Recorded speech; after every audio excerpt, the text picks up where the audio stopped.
Okay, thanks. All right, I'd like to call to order the April 4th, 2022 Utility Committee meeting together, or to order, and need to get an approval for the agenda. I'll make a motion to further approve the agenda as presented. Second. Thank you. All in favor? Aye. Aye. Anybody opposed? You have to go home. And we need to get a approval of the last meeting's notes. I'll make a motion to approve the last meeting's minutes as presented. Second. Thank you. All in favor? Aye. Aye. Anybody opposed? Well, I told you could go home. Let's go. All right. The sewer audit, I guess, Ashley.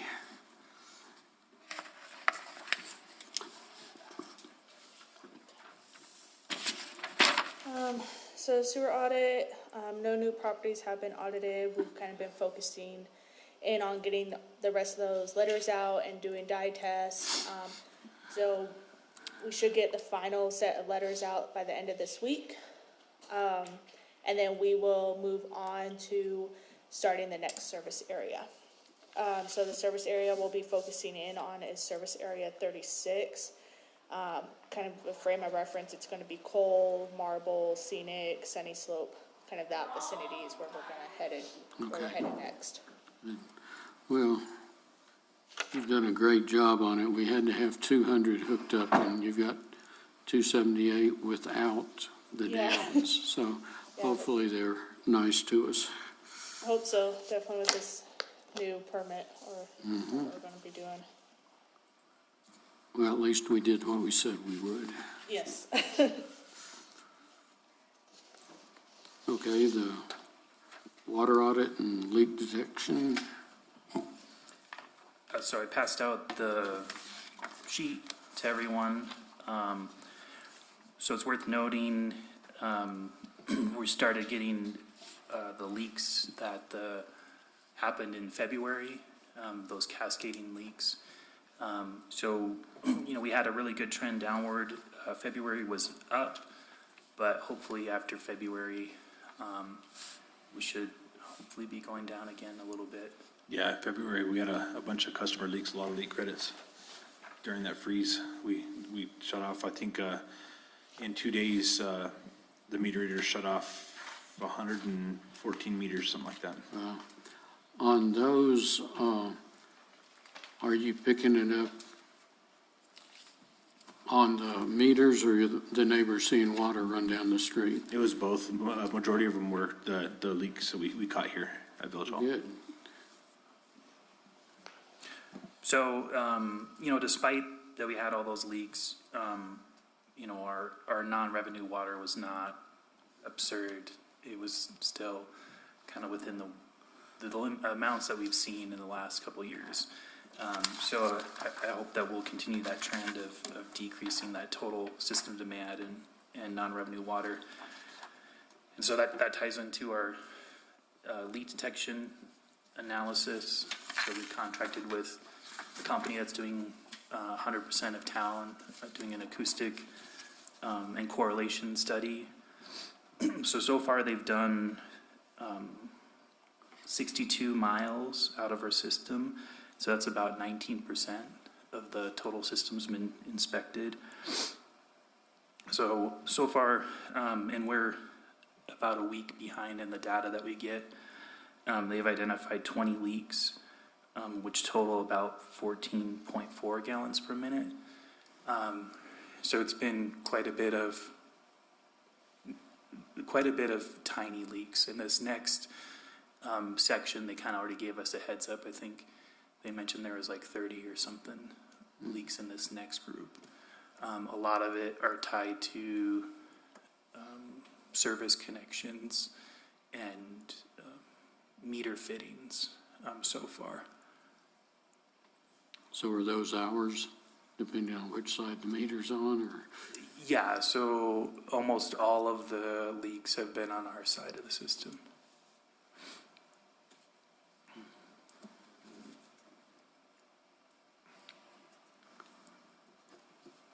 All right. Asset management. One of Actually, you two. do you want to give an update on just trying to get Luke set it back up? City Works. City Works, and then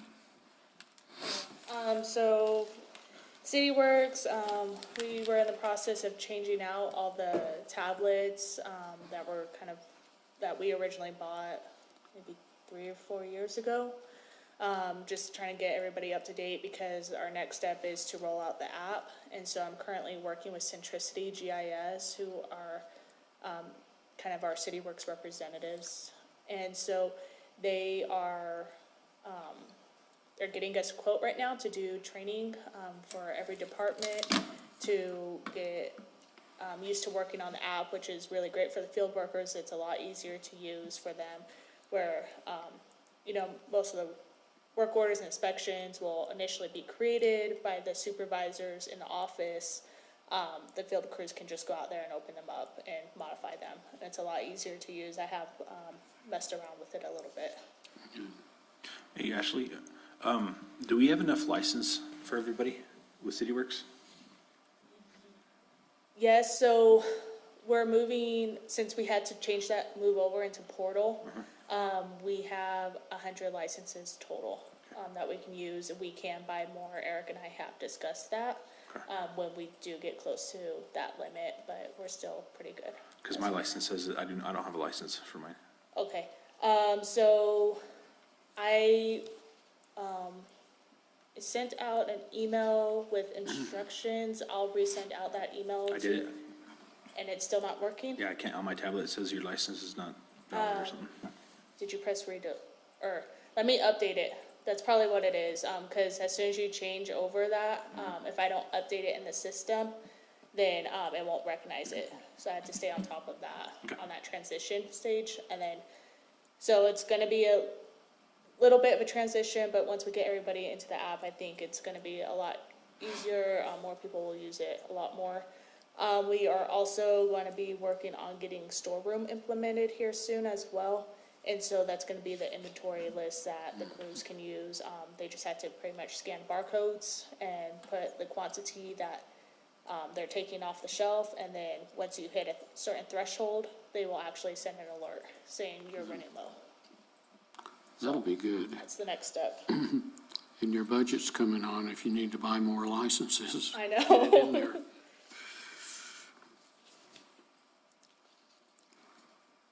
All right, Eric, have you got anything on the master planning and rate analysis? so we had our, I think it was last week, we had our first follow-up meeting after the kickoff. And so Site Southwest has a working draft of the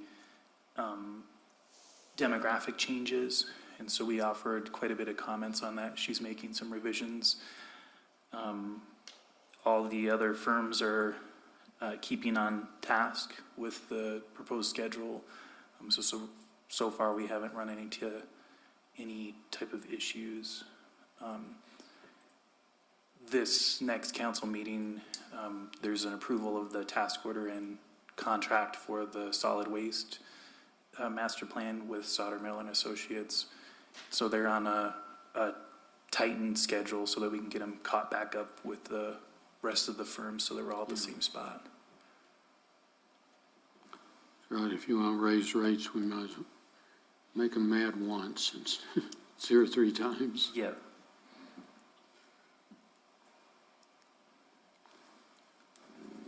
All right, the planning stuff, the Alto Reservoir improvements. So the memo for the Alto Reservoir improvements is in our hands. They recommended a 3-phase approach to doing restorations at the reservoir.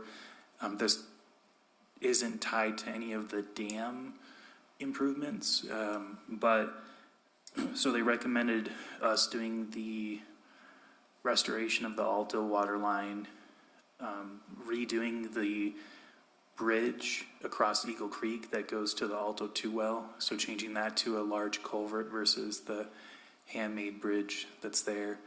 And then to put in a Solar Bee surface water mixer similar to what's at the Grindstone Reservoir.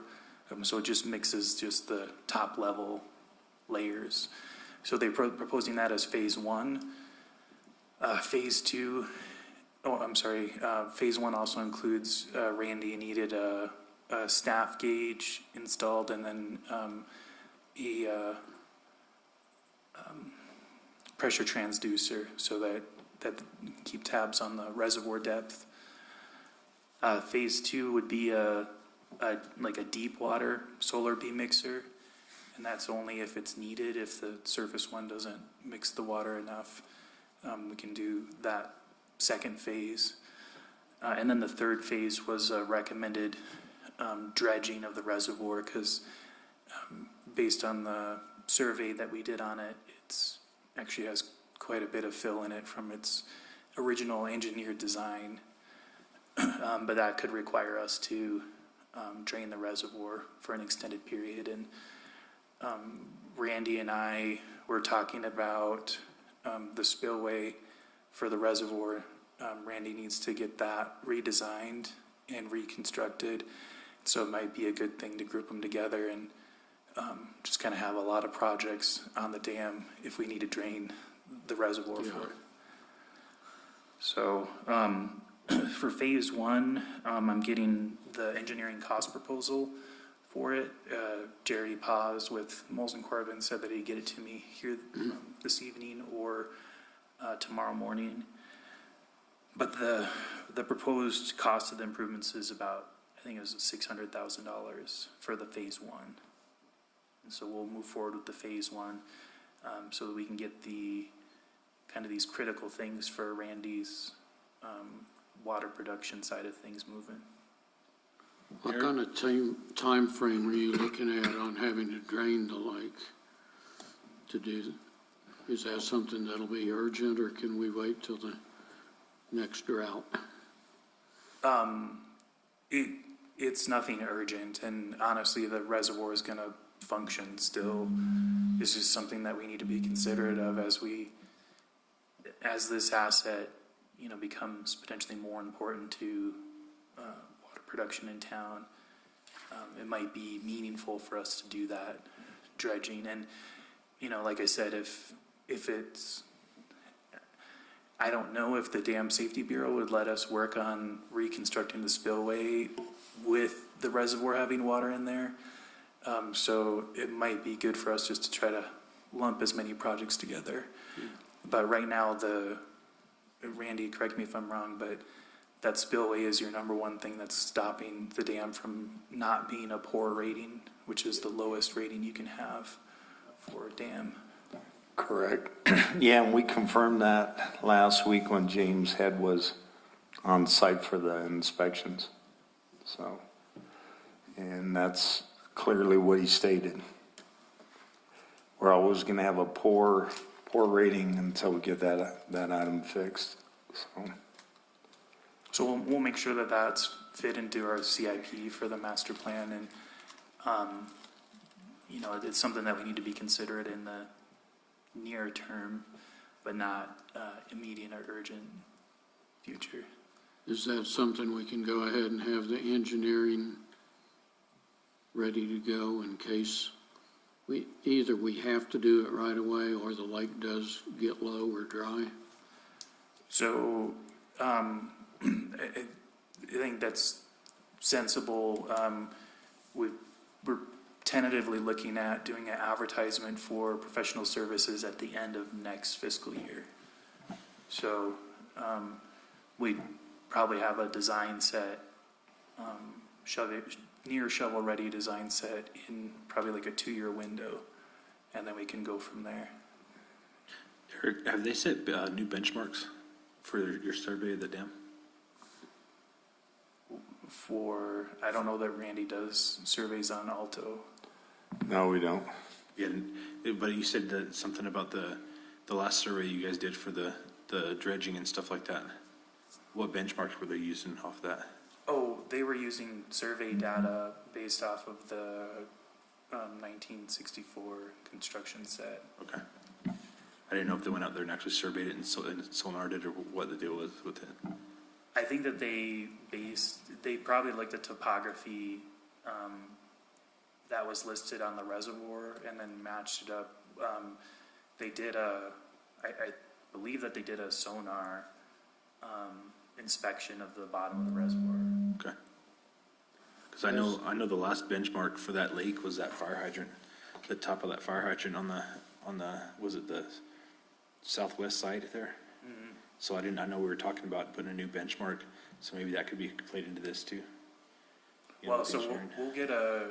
we'll actually get a staff gauge put in. So we'll survey into a staff gauge that we'll be able to tie the exact elevation to. Has that lake ever been dredged? Mm-hmm. Is it? Yeah, they did it in 2003, 2002, 2003, something like that, when it was empty. It was a light dredge. It wasn't a full on, but they, especially around the inlet pipe and all that down there. It was before the fire.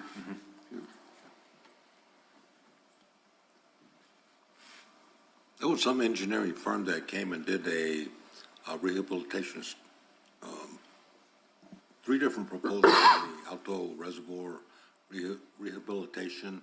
There's an engineering firm that we haven't done any work with in a long time. I remember the head guy's name was. URS, it was URS, I believe. URS, Is that what it was? I believe so. Yeah, they were estimating right around $6 million in for the reservoir to be rehabilitated, and that included, I believe, the spillway.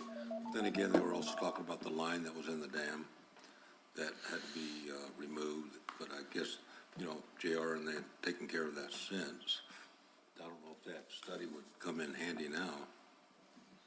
Yeah, I think that was the AECOM study that. AECOM, that's what I'm sorry. That was So it. the URS was when they were looking at different locations Yeah. for the reservoir.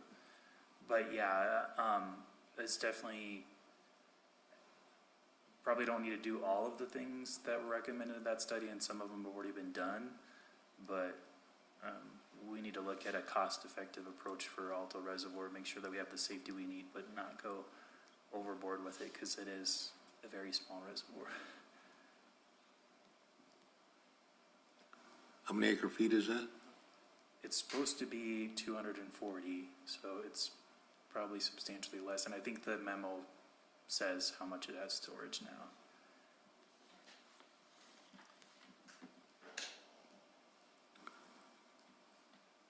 All right. Have you gotten anywhere on the underground storage? No. We're still dealing with some other issues with the Office of the State Engineer before we put in. But they did, I was contemplating putting in for a grant with the Bureau of Reclamation. They're doing their Water Smart drought contingency cycle, and underground storage and recovery is a high priority project for them. So I might put in for the initial test, see if we can get some grant funds to feel more comfortable moving forward, even though we have some disagreements right now with the state. But if we're using some federal funds, it's not just all out of our pocket to do the study. Yeah.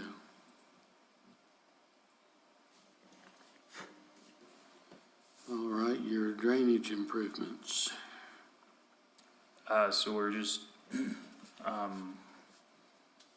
waiting for authorization to move forward with this. I need to talk to Ron and Tim and the mayor, but it sounds like there was going to be some additional funds that would be coming back to the environmental GRT that should allow us to use the money that I had planned for this that ended up going to Horton.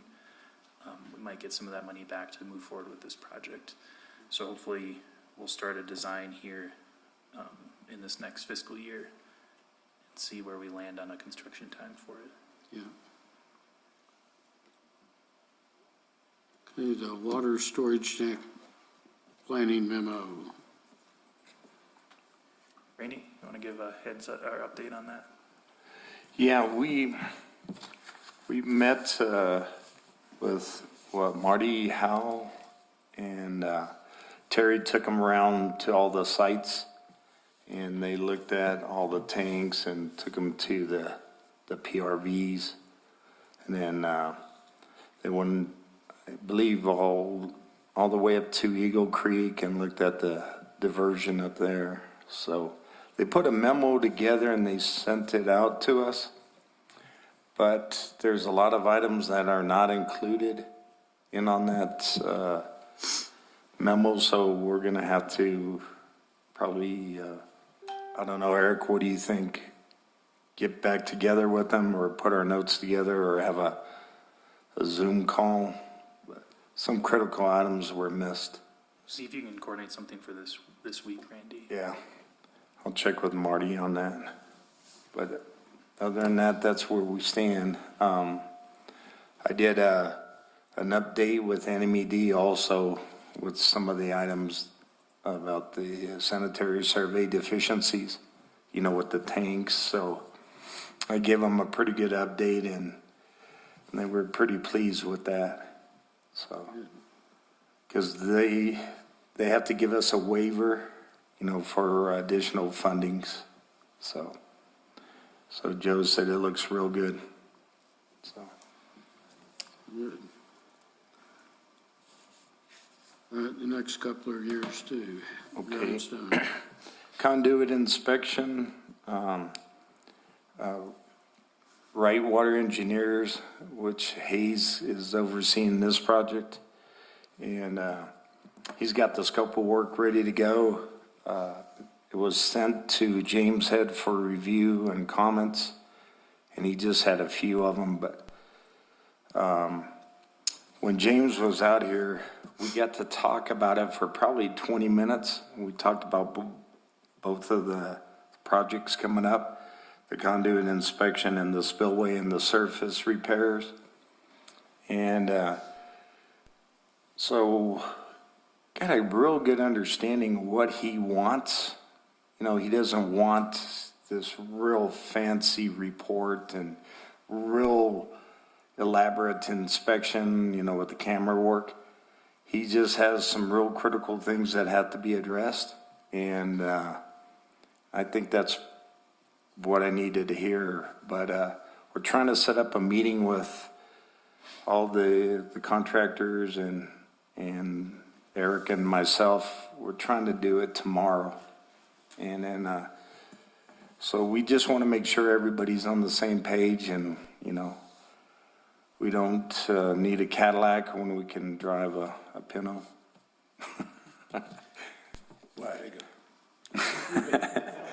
But, no, I think it'd be a good meeting just to make sure everybody's, has the same understanding. And these projects probably will be moving pretty quick. Yeah. It sounds like he's pleased with what you're doing. That Oh, maybe he's easier to get along with. Yeah, he made a lot of really good comments. He was kind of interesting in the morning. He was kind of James Head.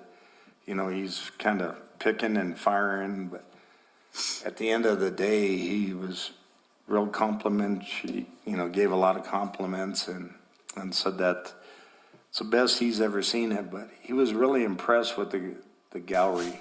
So, I mean, that really, he said that's the best he's ever seen it, and he really liked what he saw. So I think that helped out a lot. On the spillway, we had a pretty good talk about it also, because, we walked everything, the top of the spillway, and looked at almost, everything. And he did mention that even though we combined it, we're going to do both of the projects at the same time. The spillway and the surface repairs. He would like the surface repairs done first, and then, which is no big deal. So we're going to start with that, but we're also going to talk about that project hopefully tomorrow, if we can get everybody on the same schedule. And then Hayes would like to have a meeting with the village staff and, you know, Karen and Courtney and everybody sometime this week to kind of go over their process and then make sure everybody's on the same page with that also. So if we can get them all scheduled, we should have that all figured out. Good, thanks. Isaac's not here, do you? Yeah, have the fine Isaac, screens? so Isaac started to do another filter clean today, so he asked for me to cover him. We're getting a proposal from Moles and Corbin to do a quick analysis of the fine screens so that we know what scope we want to do. Because if we change the fine screens too much, it's going to change some of the foundation and the inlet structure, and it could easily cascade out of control if we don't make sure to balance the improvements versus the costs. So it made the most sense for us to do this technical memo approach to refine the scope and know what product we're looking at putting in there. Yeah. So our intent is to have that task order on the next JUB meeting.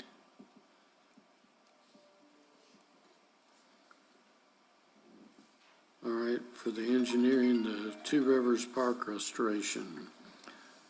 So Chris Phillips with Riverbend Engineering said that he just finished the first design set for that. He was just tabulating the engineer's estimate for the cost and quantities.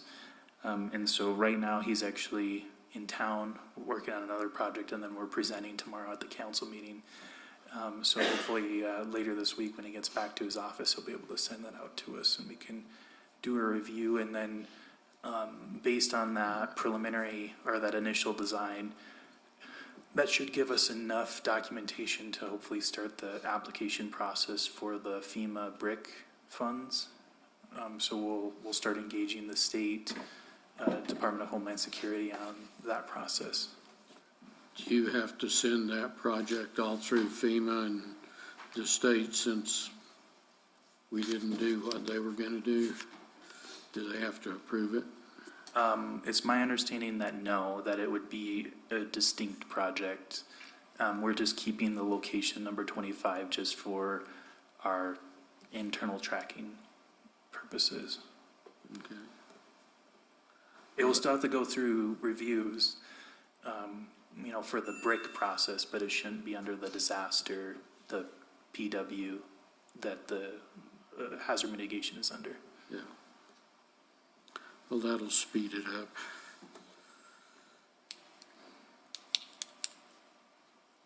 All right, your Upper Canyon diversion. Randy, you want to give an update on that meeting we had with Steve?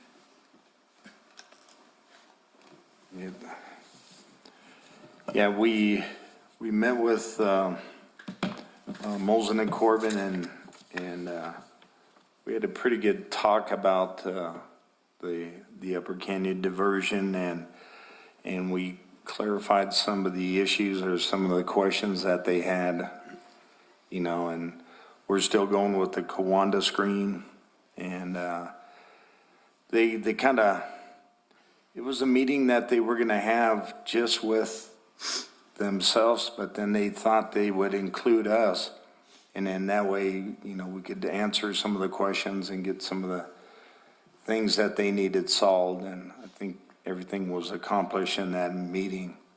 I guess that's kind of like the 60%, and looks like it's coming along pretty good. I think we'll be satisfied with the project once it's completed. The Quando screen is going to really help out with not having stoppages, and it's going to allow the velocity to take over the leaves and all the debris. So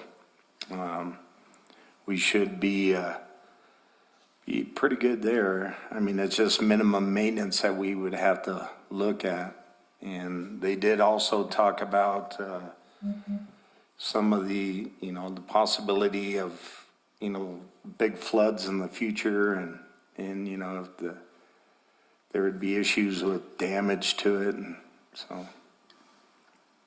But other than that, Any kind of imagination or imaginary completion date on this? no, do you know? So, I need to talk with the state, but this might be one of our only projects that would have a solid eligibility for the Water Trust Board. And so I might ask Tim if we get to a 90% design to just temporarily put the brakes on it so that we can apply for Water Trust Board next funding. But that's something I need to discuss with Tim first. But how's that going to affect our summer diversions? This is not going to be built in the summertime. No, but So- are we still going to be able to? Yeah, so our diversion is still working. It's just, looking at the long term, this is gonna be a more viable, operator-friendly solution. I mean, right now and then in the fall, the guys have to go there, twice a day to go clean off the screens because it gets clogged up with debris and leaves. We're actually doing that now. I know they've had some of the sedimentation and stuff pushed up to the screen, and they went out and cleared a bunch of it today. So the nice thing with the new project is we'll have actuators, so the gates can actually be controlled automatically. That's another thing that we had talked about in the meeting also. That'll be nice to be able to capture the flow when we have, high flow, coming in, or, when the staff gauges or the Hollywood gauges, above the set level that they require 4 and 6 CFS. So that's going to help us out a lot. Instead of running up there and opening and adjusting it, we can do it automatically. Yeah, that'll be nice. And they're going to tie it into the SCADA also, so that should be a big plus for the village. Good.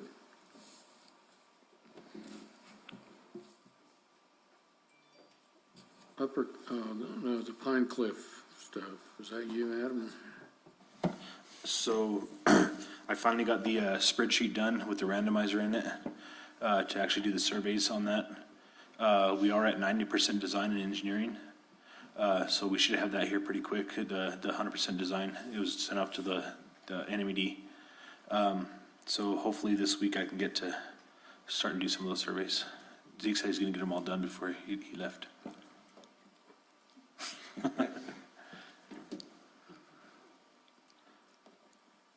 Put that on your list. Yeah. So is that gonna all be ready in time to go after that? Yeah, we're ahead on it. I mean, we've already got the engineering done and we're doing the surveys and stuff like that. We're waiting on the DFA to let us know when it's actually due, and we actually have to go to the conference. We have to go to a conference, mandatory conference, before we actually submit. And they haven't set that date yet. Oh, okay.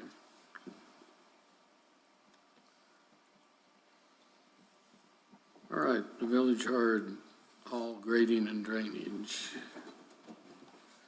And parking. So that project is on hold until we resolve some possible property acquisition. So you still got to walk a ways if it's busy. Yeah, with everybody over here, that makes parking pretty tight out there some days. Okay, and the Eagle Creek well field.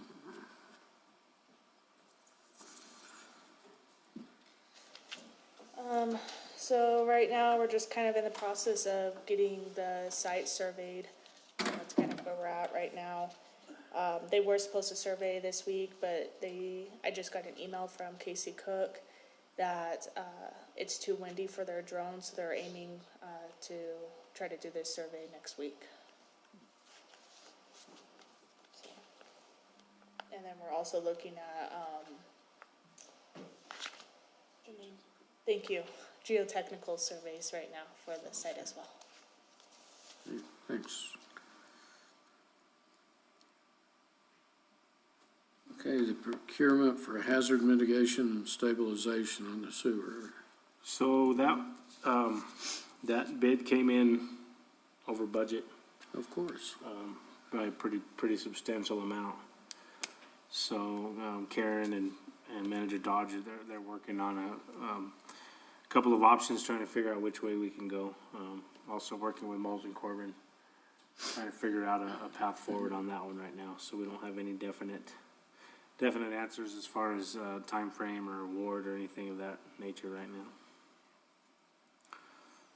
Well, I haven't seen any sign of materials going down, so. Right. Yeah, it came in significantly higher than the engineer's estimate, so they were kind of scrambling, and now we're scrambling, trying to figure out exactly what our next steps are gonna be. Of course, we're gonna have to do something to get that project finished. Right.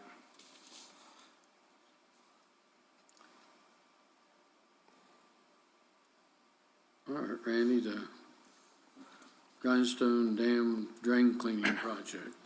You sort of touched on some of it. Yeah.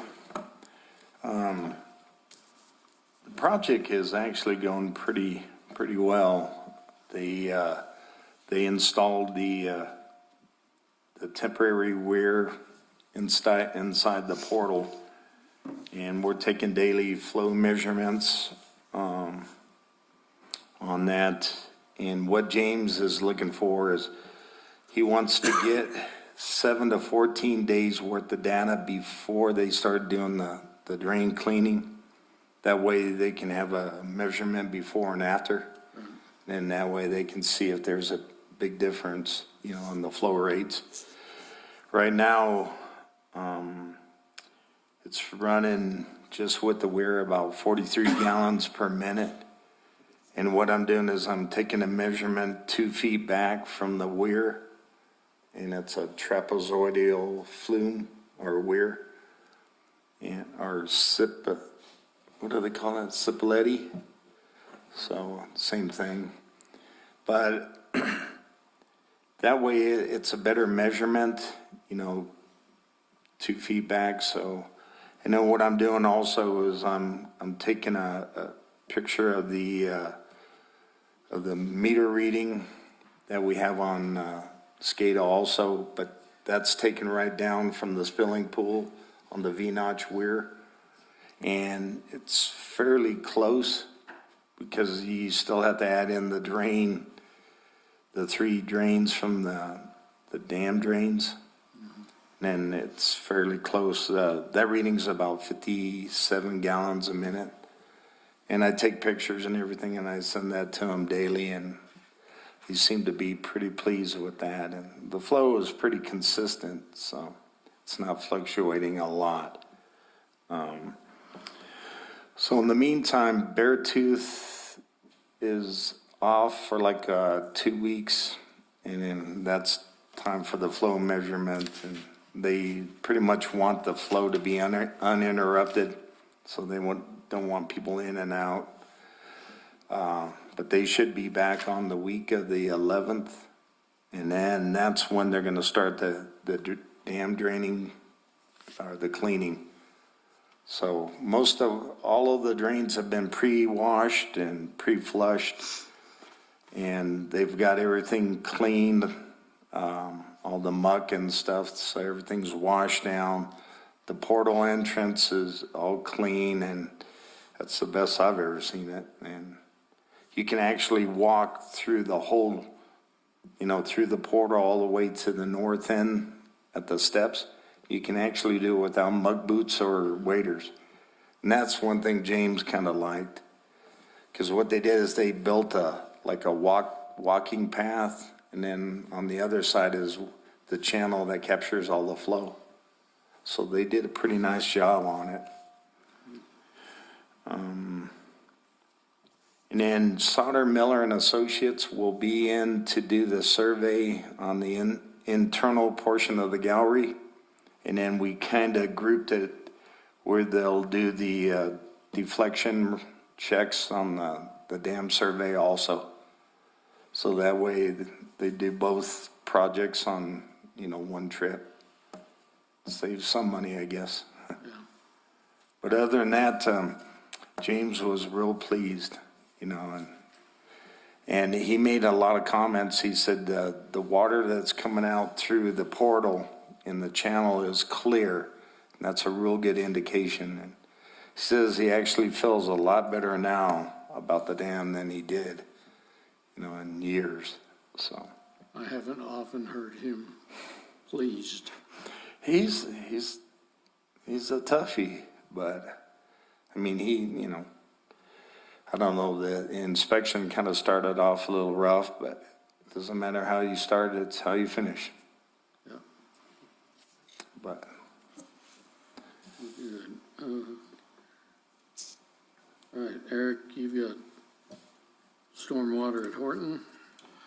It's actually mine. Okay. Yeah, so they've started on the grading of the parking lot. Also started on the grading of the ponds. Right now, there's an existing light pole that's in conflict with one of the ponds. So I've been working with P&M. Those are P&M owned poles. So P&M's gonna come in and probably just pull those poles and do away with them. And then we've got new lighting, scheduled for within the Horton project itself. So right now, that one just kinda got delayed by, P&M conflicts. Yeah. But they did get started and they're just kinda holding right now. Are they gonna have a parking lot put back together for the schools? Well, that's the hope, right now there's, just some talk of phase 2 for the Horton complex happening sooner than later. And so, that kind of coincides with the outside work as well, so. They haven't torn up any of the parking lot in front of the admin building just yet, and, they're kind of holding off on that work until we have a better path forward. Well, I think they want our parking too for graduation. Right. I know that's been voiced and has been heard by numerous people, Yeah, so, but yeah. that would be nice to keep them happy, but it is what it is. So. Right, I know that's definitely on the radar if we can. I think at this point, if anything, they'd be parking on the gravel, parking lot. It's not gonna be paved by graduation, but. Most of the people park on the gravel in their driveway, so they Right. should be used to it. Exactly. All right, lift station and force mains. So they've got the circle lift station, the pump set, the railing set. They're just waiting on the electrical for circle. Same with Sleepy Hollow. The lift station's in. They're working on the railing and the pumps and the control panels. We did a field change on the control panel at Sleepy Hollow, just because instead of running a three-phase power, we went to a single-stage basket, is what they're calling it. It's actually going to save us a little bit of money in the long run, trying to get that new electrical in there. So really what we're waiting on now is P&M. Really? Good luck with that. Yeah. Okay, do you want to tell me the same story now at your shop building? You know what? You had to run by there. They've actually made some progress on it. It's Did P&M get their stuff done down there? no. They've helped. They've started on. They did get the pole set and the electrical to the well. So all that is done. They are waiting to set the pole on the east side of the building to go into the building because that big pile of dirt was there, and it's finally gone now that they've filled in the foundation. So they're moving forward on that one. They've actually made some progress on Good. our imaginary building.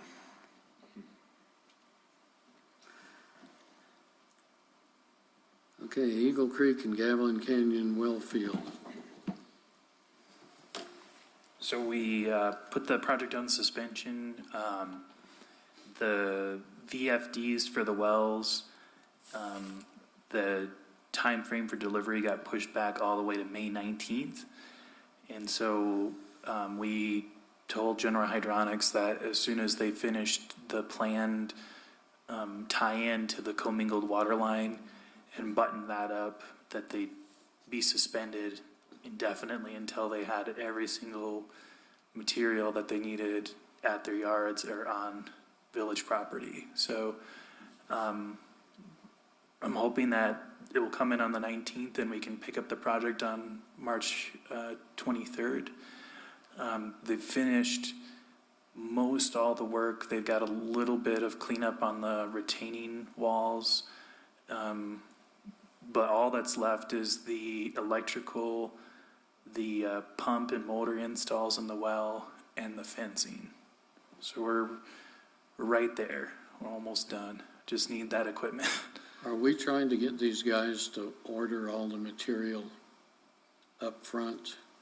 Well, that was our understanding, and then we realized that nobody was paying attention to the ordering of the equipment for the well, and so that VFD got kind of lost in the mix, and that's a way longer lead time than we've seen. I mean, we're used to some lead times for VFDs, but that 4-month was a pretty tough one to swallow.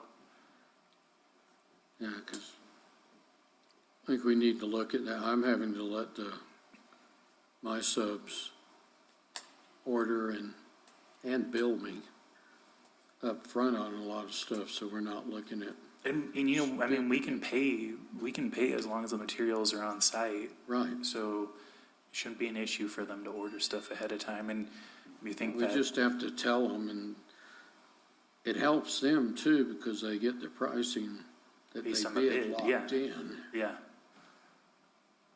So we'll make sure in Ashley's project that we really push the contractor for the phase 3, that they order stuff right away, especially for the wells. Yeah. We might start either putting that in the bid documents or at least in the conferences. Tell them you want to do that they can get paid, because. Or just remind them that, we won't extend the schedule for material delays that hasn't been ordered in the first month of the contract or something, and then make sure they're well aware that we'll do liquidated damages if Yeah. they 'cause didn't order stuff. They can order stuff when they're ramping the project up. Mm-hmm. 'Cause And I mean, if it's going to take, 4 to 6 months to get a piece of equipment, that's just what it is. But if we know at the beginning of the project that that's what the lead time is, and they've got a receipt to say that they paid for it, then we can work around it. And don't wait till you need it. Yeah. I ordered windows the other day and it's 6-month delivery on them. So you're never going to leave Rudo, so you'll always be one little piece of There's no thing. way that works on any schedule, but, okay. The restoration of existing sewer lines and manholes. MP Chavez has actually started on Fern Trail last week. He's having to haul all the dirt that he's digging out. There's nowhere to pile it, so he's actually taking it out as he's digging. That is the only piece that's missing for this project to close out. The punch list has been done. I think that was the last one you got easements on too. It was, yeah, with the Ivy property. And just to go further on the Ivy property, while MP was out there excavating, there's a tree that actually sat out in the road and was actually on top of the existing sewer line. And as they excavated beside it, the root system was gone on that tree, and it actually started to fall over, and they caught it with the excavator and had it taken down.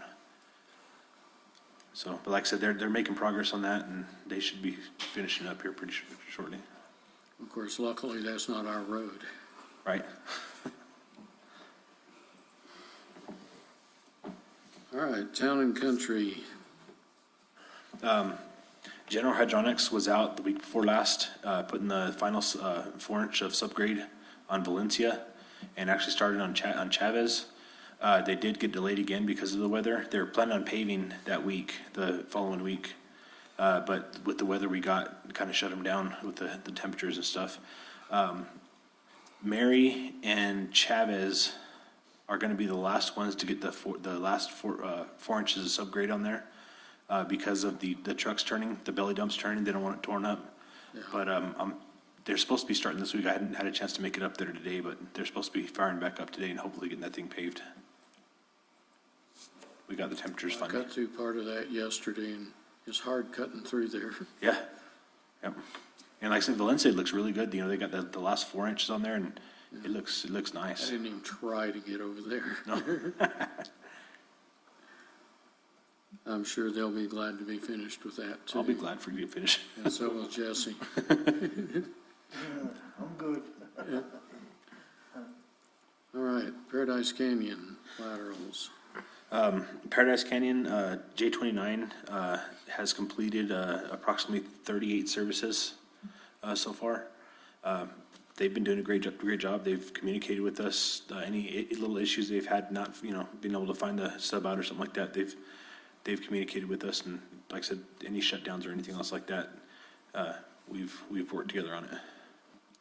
Well, opening that thing up on Friday, Saturday, and Sunday has gotten a lot of good comments. I haven't had any good comments on their backfilling of those cuts, though. They're pretty rough. They're supposed to, as soon as they get to the 90 right there, they're gonna come and start filling in what they've done. And actually, I got my street guys out there helping them too. They're actually doing the bar ditches, on the part that they've already completed. That way, when they go back and do the cold mix for the patching and everything's, they finish up with when Cutler comes through there, everything's complete.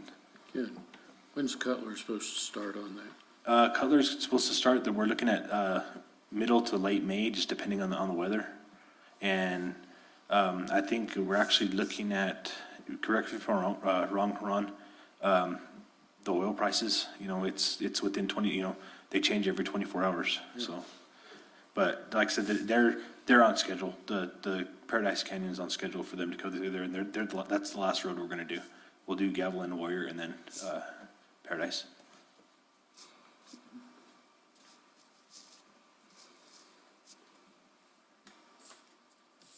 All right, there's a closeout one. Eagle Creek and Gavilan Wellfield improvements.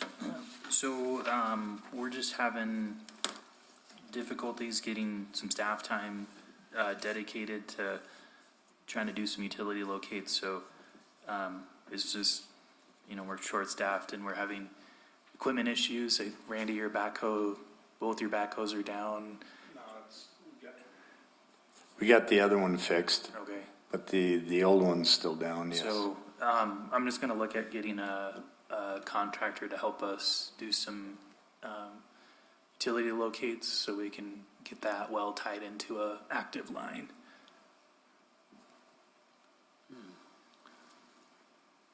And then Apple Orchard and Middle Gavilan, That's the same project. same thing. It's the middle Gavilan well that we're needing to tie together.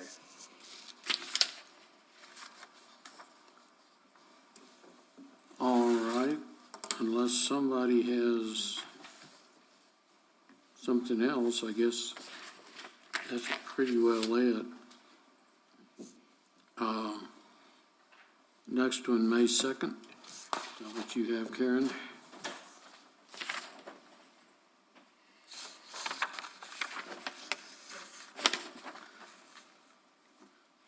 Three o'clock here again, and I guess this meeting is adjourned. Thanks, guys.